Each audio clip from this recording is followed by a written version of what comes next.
Esta experiencia, la experiencia de la renovación comienza con ese retiro de Duquesne, con unos hermanos que, si bien es cierto, tienen contacto con esta corriente que se comenzó como a dar en estas iglesias históricas, pero que fueron rechazados. Que la renovación carismática viene del protestantismo, específicamente del pentecostalismo. ¿Cómo podemos decir, padre, que no es protestante la renovación carismática? A ver, mira, vamos a empezar desde la historia. La renovación, perdón, la experiencia pentecostal no fue bien vista dentro del mundo protestante. Originalmente no fue bien vista. Las iglesias históricas, luteranos, metodistas, calvinistas, presbiteranos, anglicanos, desdeñaban de la experiencia pentecostal. ¿Sí? Para que veas cómo es la cosa. Ciertamente esta experiencia, este redescubrir de la acción del Espíritu, ciertamente es reciente. Sin embargo, ya existen de alguna manera antecedentes en la experiencia católica que hablan de el reconocer la acción del Espíritu de Dios y permanecer abiertos a esta experiencia. Te cito dos muy sencillas. La primera, la beata y próximamente santa Elena Guerra. Elena Guerra. Elena Guerra fue una enamorada del Espíritu de Dios, una enamorada del Espíritu Santo, tanto que a pesar de las persecuciones que ella experimentó, siempre se dedicó a proclamar el nombre del Señor y la gracia del Espíritu e invitar a experimentar esa acción del Espíritu permanentemente en la vida. De hecho, por eso la renovación carismática la llama la abuelita de la renovación carismática. Elena Guerra es anterior a esta experiencia pentecostal. ¿Sí?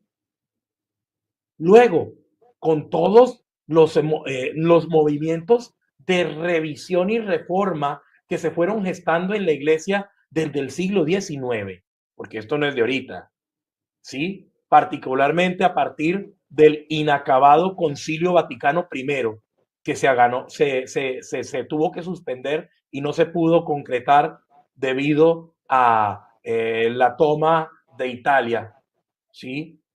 La Bueno, guerra. esas guerras en Italia que buscaban volver a convertir a Italia en una sola nación. Sabes tú que Italia era anteriormente unas micronaciones, microreinos, entonces luego se volvieron a fusionar y todo eso se termina definiendo ya en el siglo XX. Pero con todas esas guerras no se pudo terminar, pero el Concilio Vaticano I fue un primer intento de buscar ese cambio, esa revisión de la iglesia, esa experiencia de dejar que el Espíritu fluyera de alguna manera en el corazón mismo de la iglesia que fundó Cristo. Cosa que se va a concretar de alguna manera especial con lo que pues nosotros sabemos fue el Concilio Vaticano II. Y fíjate tú que de alguna manera ya es una indicación que es así, porque la oración que hace San Juan 23, la oración que hizo San Juan 23 al inicio del Concilio Vaticano II, incluyó esta frase que te la voy a leer textualmente, Miguel. Divino Espíritu, dice el Papa, renueva tus prodigios en nuestros tiempos como un nuevo Pentecostés. Es decir, en la intención del concilio era dejar que el Espíritu fluyera de una manera particular y de una manera especial. Entonces, con estos antecedentes próximos y con esa reticencia que en principio hubo del movimiento pentecostal en su entorno protestante, que si bien es cierto, habían grupos pentecostales, grupos protestantes pentecostales. Curiosamente encontraron eco en esta experiencia de la iglesia que quería tener una apertura a esa acción del Espíritu. Y es en Duquesne, ¿sí? En Pittsburgh, la Universidad de Duquesne, donde comienza a darse esta experiencia. ¿Y cómo se da esta experiencia? Mira que si es católica la experiencia, los primeros formadores de la renovación fueron los cursillos de cristiandad, que son Ok. anteriores a la renovación carismática. Sí, sí, mis papás hicieron cursillos. Que de hecho, mira tú cómo son las cosas. Yo comencé mi proceso de reencuentro con el Señor gracias al cursillo de cristiandad. Yo soy cursillista, ¿sí? Y yo fui también yo fui de niño. De Cúcuta. Yo fui de niño.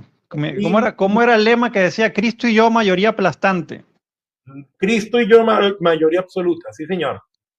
Entonces, esta experiencia, la experiencia de la renovación comienza con ese retiro de Duquesne, con unos hermanos que, si bien es cierto, tienen contacto con esta corriente que se comenzó como a dar en estas iglesias históricas, pero que fueron rechazados, ¿sí?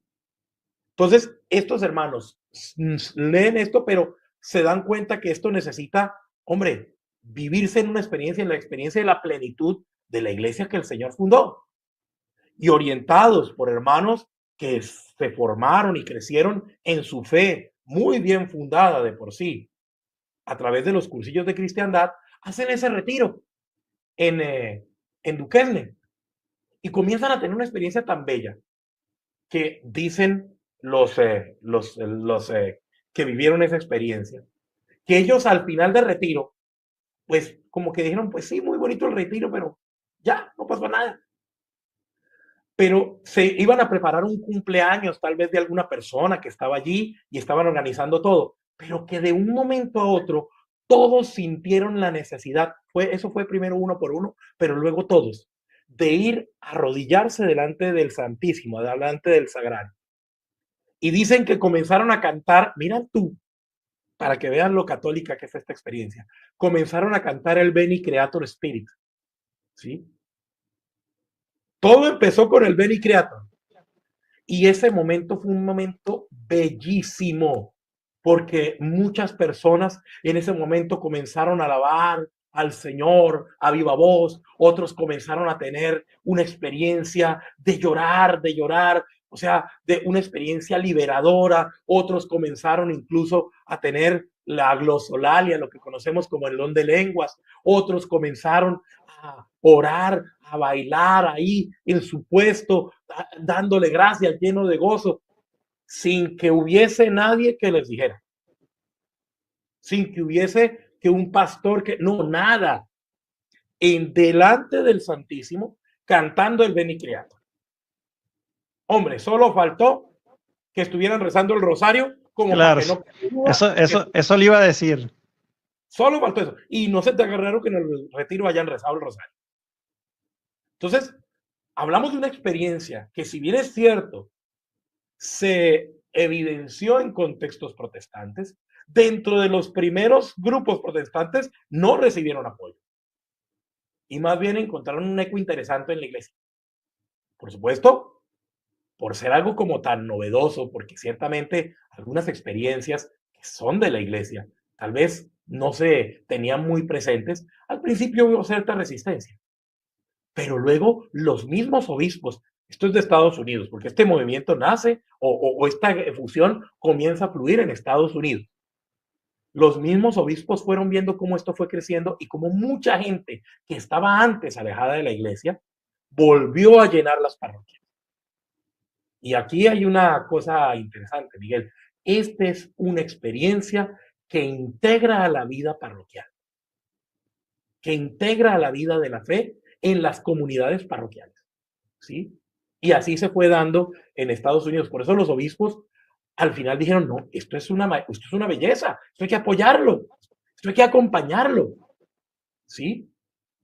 Tanto así, tanto así, que esta experiencia fue trascendiendo. ¿Sabes cuál fue el segundo país en donde la renovación carismática se fue dando por la misma época? Porque estamos hablando del año 67, entre el 67 y el 72, más o menos, ¿sí?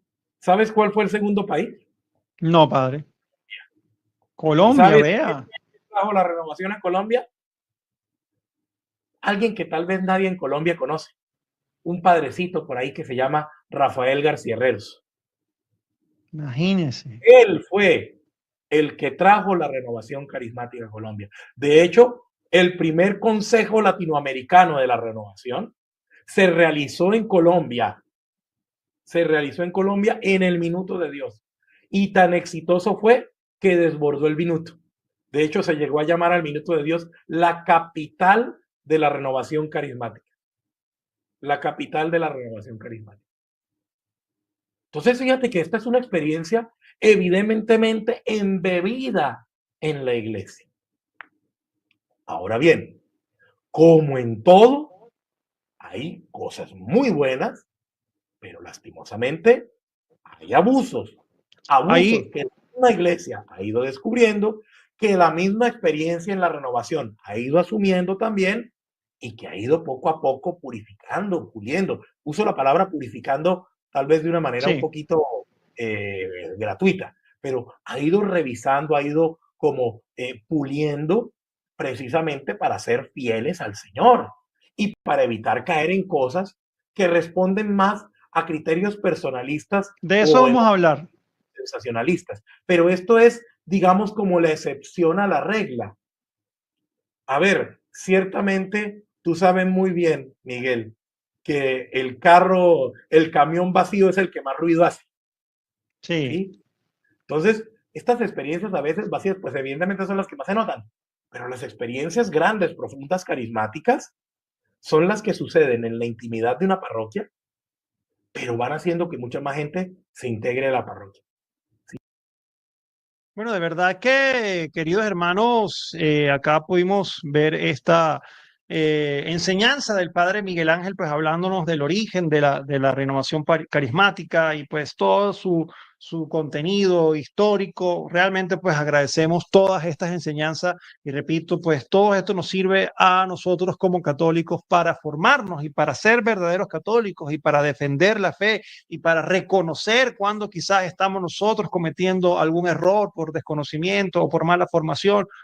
Eso hay que aprenderlo, formarnos y pues compartir, ¿no? Que es lo más importante, querido.